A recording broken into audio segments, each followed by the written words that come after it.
Hello friends, তোমরা সবাই কেমন আছো? কমেন্টে বলো।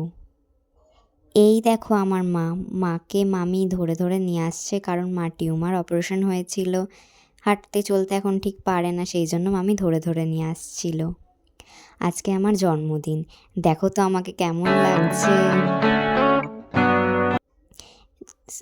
স্নান টান করে চলে আসলাম। কোথায় বলো তো এটা? দেখো দেখো দেখো, কোথায় বলো এটা? কেকের দোকানে। কেক কিনতে আমি আর মামি চলে এসেছি কেকের দোকানে। কেক তো কিনতেই হবে, জন্মদিন বলে কথা। চলে এসেছি এবার কেকের দোকানে। পছন্দ করছি কোনটা নেব। এই দেখো কেক নিয়েছি, তোমাদেরকে পরে দেখাবো। আবার বাজারেও চলে আসলাম, কিছু সবজি টবজি নেব। মাংসর দোকানে চলে আসলাম, এবার মাংস নিয়ে বাড়ি যাব। দেখো এই সমস্ত রান্নাবান্নাগুলো কিছু দেখানো হয়নি, এইগুলো আমার দিদুন আর মামি মিলে এই আয়োজনগুলো করেছে ছোটোখাটোর মধ্যে। আমার মা সুস্থ থাকলে আরও কিছু করতে পারতো, অনেক কিছু, আরও কিছু না অনেক কিছু করতে পারতো। এই দেখো আমার মামি এখন পায়েস খাইয়ে দিচ্ছে।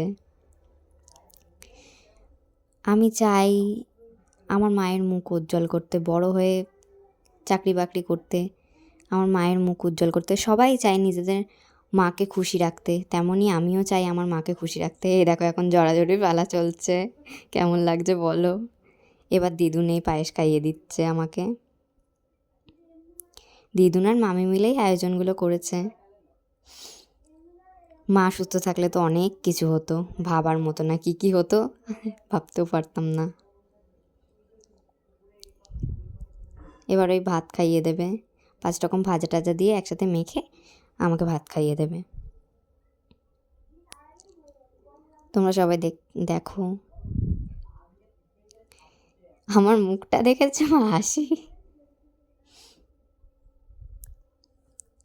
এবার সবার খাওয়ানো হয়ে গেল, এবার তো আমাকে নিজে নিজেই খেতে হবে। দেখো এবার নিজে নিজে খাচ্ছি। কেউ খাইয়ে দিলে তার হাতে খেতে খুব ভালো লাগে। নিজে নিজে খেতে কেমন একটা লাগে, তাও খেতে হবে, বড় হচ্ছি, কিছু তো করার নেই। আর এখন ক্যামেরাটা আমার মাই ধরে দিচ্ছে বসে বসে, তোমরা সবাই দেখো। আমার মা কিন্তু অসুস্থ অবস্থায়ও ক্যামেরা ধরে নিচ্ছে বসে বসে। এই দেখো সন্ধেবেলা চলে আসলাম কেক কাটতে, এখন হবে কেক কাটিং। দেখতে থাকো বন্ধুরা, এখন কেক কাটবো। আর কেকটা দেখো, ও কেকটা তো ভুলে গেছি দেখাতে। এই দেখো কেকটা দেখো, ম্যাজিক মোমবাতিটা যখন ধরাচ্ছে আমার না খুব ভয় লাগে। ম্যাজিক মোমবাতিটা ধরাচ্ছে, আমি তো ওই পিছিয়েই যাচ্ছি। দেখো তোমরা, এই দেখো এবার কেক কাটছি। এই ভাই, দাদা, মা, দিদুন, মামি সবাই বসে আছে এখানে। এই ক্যামেরাটাও আমার মাই ধরে দিয়েছে বিছানায় বসে বসে। কি করবে? এই যে এইটা আমার ছোট ভাই, মামির ছেলে। দেখো কথা বলেই যাচ্ছি আমি, কেক কাটা বাদ দিয়ে কথা বলেই যাচ্ছি।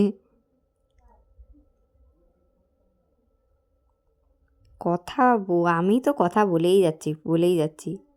বলছি বেশি ভালো করে ক্যামেরাটা করো, ভালো করে ক্যামেরাটা করো।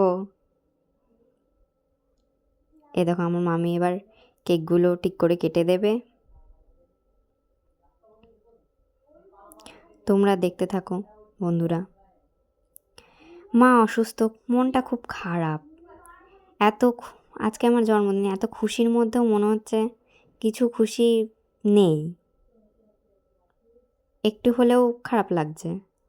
মা শরীরটা ঠিক থাকলে ভালো লাগতো, কারণ মায়ের মতো তো কেউ হয় না। এ দেখো এবার পায়েস, কেক, আর তার সাথে দেখো তো আমাকে কেমন লাগছে, দেখিয়েছি তাও বলছি। আর আজকে পরের দিন 2025 সাল পড়ে যাবে, তার জন্য পিকনিক করেছি রাত্রিবেলা। দেখো মামি এখানে মাংস রান্না করছে। পিকনিক মানেই তো মাংস, মাংস তো হবেই। এই দেখো নাচ গানা আবার হয়ে যাচ্ছে না রান্না করতে করতে। এই দেখো রান্না হয়ে গেছে, এই দেখো ফাইনাল লুক রান্নাগুলোর। মাংস, ফ্রাইড রাইস, কেমন লাগছে বলো? লোভ লাগছে? এই দেখো চাটনি, পাঁপড়। এবার খেতে বসে যাব। এবার খেতে বসে গেছি। আর তোমাদের সবাইকে happy new year. Bye bye all guys.